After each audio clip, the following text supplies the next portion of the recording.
ജാതിവാൽ കൂടി ചേർക്കുന്നത് കൊണ്ട് എന്ത് സന്തോഷമാണ് നിങ്ങൾക്ക് കിട്ടുക എന്ന ചോദ്യത്തിന് ഞാൻ ജാതി പേര് മാറ്റിയത് കൊണ്ട് ഇവിടെ ജാതി അങ്ങ് ഇല്ലാതാകുമോ എന്ന ചോദ്യകർത്താവിന്റെ മുഖത്തടിച്ച മറുപടി മലയാളികൾ മറന്നു കാണില്ല.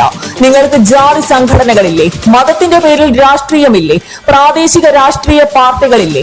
നിങ്ങൾ എന്തുകൊണ്ട് ഇതിനെ ജാതിവാലായി കാണുന്നു? അതെന്റെ പേരായി കണ്ടാൽ തീരാവുന്ന പ്രശ്നമല്ലേ ഉള്ളൂ. എത്രയൊക്കെ പറഞ്ഞിരുന്നാലും ജാതിയുടെയും മതത്തിന്റെയും പേരിൽ കൂടുതൽ ആഴ്ന്നു പോകുന്ന ഒരു വ്യവസ്ഥിതിയല്ലേ വന്നുകൊണ്ടിരിക്കുന്നത്.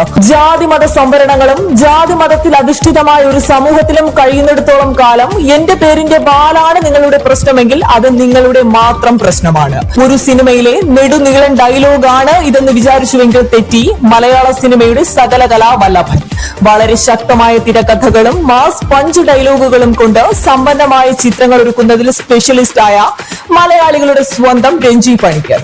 അവന്റെ കാൽ ചുവട്ടിൽ കിടക്കുന്ന തന്നെയും ഇയാളെയും പോലുള്ള പരമനാറികൾക്ക് ആ പേര് ചേരൂ.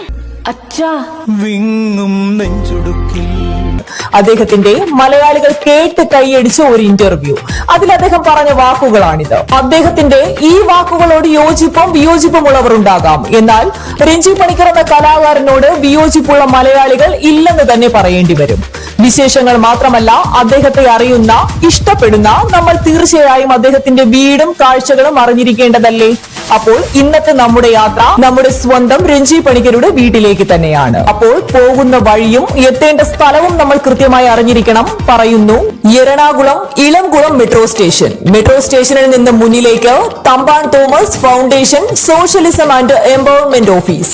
നേരെ മുന്നിലേക്ക് തന്നെ നേരെ എത്തിച്ചേരുന്നത് രഞ്ജി പണിക്കരുടെ വില്ലയ്ക്ക് മുന്നിലെ ആർച്ചിനു മുന്നിൽ. അമ്പാടി റിട്രീറ്റ് എന്ന കവാടത്തിനു മുന്നിലെത്തുവാൻ ഒരൽപ്പം യാത്ര കൂടി ഉണ്ടെന്നിരിക്കെ രഞ്ജി പണിക്കരെ പറ്റി കുറച്ചു കാര്യങ്ങൾ കൂടി നമുക്ക് മനസ്സിലാക്കണം.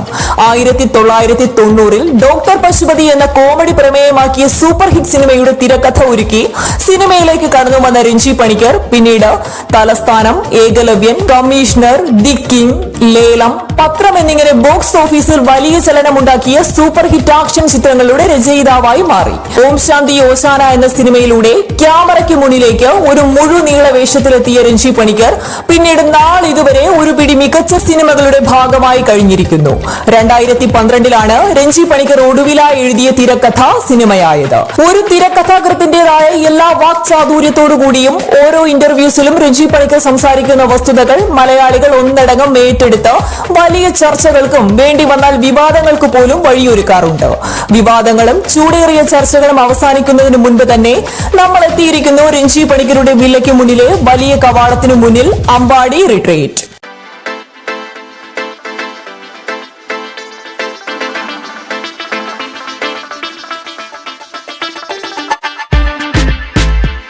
സാറിന്റെ അടുത്ത് കഥ പറയാൻ പോയ എനിക്ക് ഭയങ്കര പേടിയായിരുന്നു. കഥ ഇഷ്ടപ്പെട്ടില്ലെങ്കിൽ കവാടത്തിന് മുന്നിലായിരിക്കുന്ന നമ്മുടെ സെക്യൂരിറ്റി മാമനോട് കാര്യങ്ങൾ ചോദിച്ചുകൊണ്ടാകാം അകത്തേക്കുള്ള പ്രവേശനം. അതെ, എത്രാമത്തെയാണ് കേട്ടോ?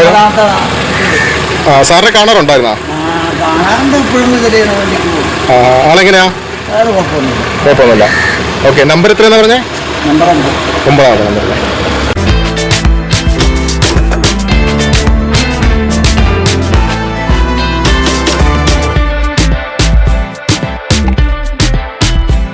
നിലപാടുകളിൽ അടിയുറച്ചു നിൽക്കുക എന്നത് മാത്രമല്ല, അതിന് കാര്യകാരണം നിരത്തി ശരി തെറ്റുകളെ വേർതിരിച്ച് പ്രേക്ഷകരിലേക്ക് വേണ്ട രീതിയിൽ എത്തിക്കുവാൻ കൂടി കഴിവുള്ള ഒരു വ്യക്തി.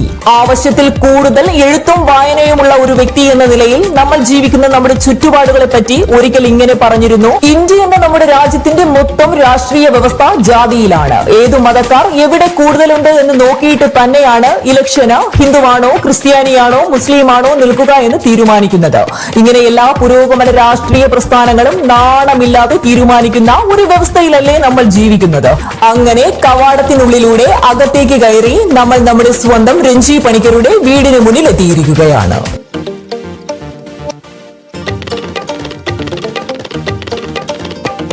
എനിക്ക് കൃത്യമായ രാഷ്ട്രീയമുണ്ട്.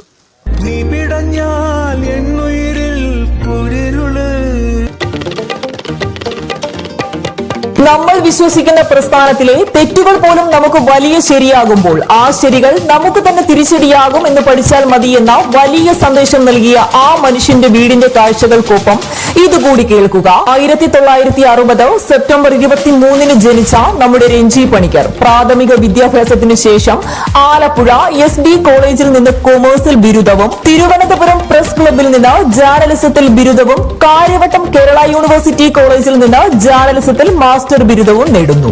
ഒരു പത്രപ്രവർത്തകനായി ജീവിതം ആരംഭിച്ച രഞ്ജി പണിക്കർ ചിത്രഭൂമിയിലെ ജോലി ചെയ്തിരുന്ന കാലത്ത് സംവിധായകൻ ഷാജി കൈലാസിനെ പരിചയപ്പെട്ടതാണ് രഞ്ജിയുടെ ജീവിതത്തിലെ വഴിത്തിരിവ്. അവർ തമ്മിലുള്ള സൗഹൃദം രഞ്ജിയെ സിനിമയിലെത്തിച്ചു. I am Bharat Chandran. Just remember that. പിന്നൊന്നും മിണ്ടിയില്ല. ശരി സാർ. ഷാജി കൈലാസിന്റെ സംവിധാനത്തിൽ 1990 റിലീസായ ഡോക്ടർ പശുപതി എന്ന സിനിമയ്ക്ക് തിരക്കഥ എഴുതിയാണ് രഞ്ജി പണിക്കർ സിനിമയിൽ എത്തുന്നത് എന്ന് പറഞ്ഞുവല്ലോ. തുടർന്ന് ഷാജി കൈലാസ്, രഞ്ജി പണിക്കർ കൂട്ടുകെട്ടിൽ പിറന്ന സിനിമകൾ ബോക്സ് ഓഫീസിൽ ചരിത്രം സൃഷ്ടിച്ചു. പൊളിറ്റിക്കൽ ആക്ഷൻ ചിത്രങ്ങളായിരുന്നു ഇതിലേറെയും. ഇവർക്കൊപ്പം സുരേഷ് ഗോപി കൂടി ചേർന്നതോടെ ആക്ഷൻ സിനിമകൾക്ക് മലയാളത്തിൽ 1990 മുതൽ പുതിയ ഒരു ചലനം കൈവരുകയായിരുന്നു. അരികത്തായെന്നും കാവൽ നിൽക്കാൻ ഞാനില്ല. രഞ്ജി പണിക്കരുടെ തിരക്കഥയിലെ തീപ്പൊരി സംഭാഷണങ്ങളായിരുന്നു ഈ സിനിമകളിലെ പ്രധാന ആകർഷണം. അതുവരെ പ്രതിനായകനും ഉപനായകനുമായി അഭിനയിച്ചിരുന്ന സുരേഷ് ഗോപിയെ സൂപ്പർ താര പദവിയിലേക്ക് ഉയർത്തിവിട്ടതും രഞ്ജി പണിക്കരുടെ തിരക്കഥകളാണ്. ഷാജി കൈലാസിനെ കൂടാതെ സംവിധായകൻ ജോഷിക്ക് വേണ്ടിയും രഞ്ജി പണിക്കർ തിരക്കഥകൾ രചിച്ചു. 11 വർഷങ്ങൾക്കിപ്പുറവും ആ തൂലികയിൽ നിന്നുമുള്ള ശക്തമായ സിനിമകൾ പ്രേക്ഷകർ പ്രതീക്ഷിക്കുന്നുണ്ട്. അതിനൊപ്പം ക്യാമറയ്ക്ക് മുന്നിൽ സജീവ കഥാപാത്രങ്ങളായി രഞ്ജി പണിക്കർ ഉണ്ടാകുമെന്നും പ്രേക്ഷകർ പ്രതീക്ഷിക്കുന്നു. ഒത്തിരി സന്തോഷത്തോടെ മലയാളത്തിന്റെ സ്വന്തം, മലയാളികളുടെ പ്രിയങ്കരനായ നമ്മുടെ രഞ്ജി പണിക്കരുടെ വീടും കണ്ട് ഇവിടെ നിന്നും ഇറങ്ങുമ്പോൾ നമ്മുടെ യാത്ര അവസാനിക്കുന്നില്ല.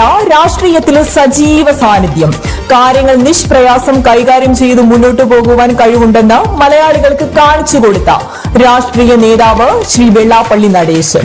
അപ്പോൾ ഇവിടെ നിന്നും അദ്ദേഹത്തിന്റെ വീട്ടിലേക്ക് എത്തുമ്പോൾ കാണുവാനും അറിയുവാനും ഒത്തിരി വിശേഷങ്ങളുണ്ട്.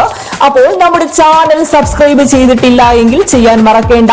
അടുത്ത വീഡിയോയുമായി ഉടൻ എത്തുന്നത് വരെ ശുഭദിനം.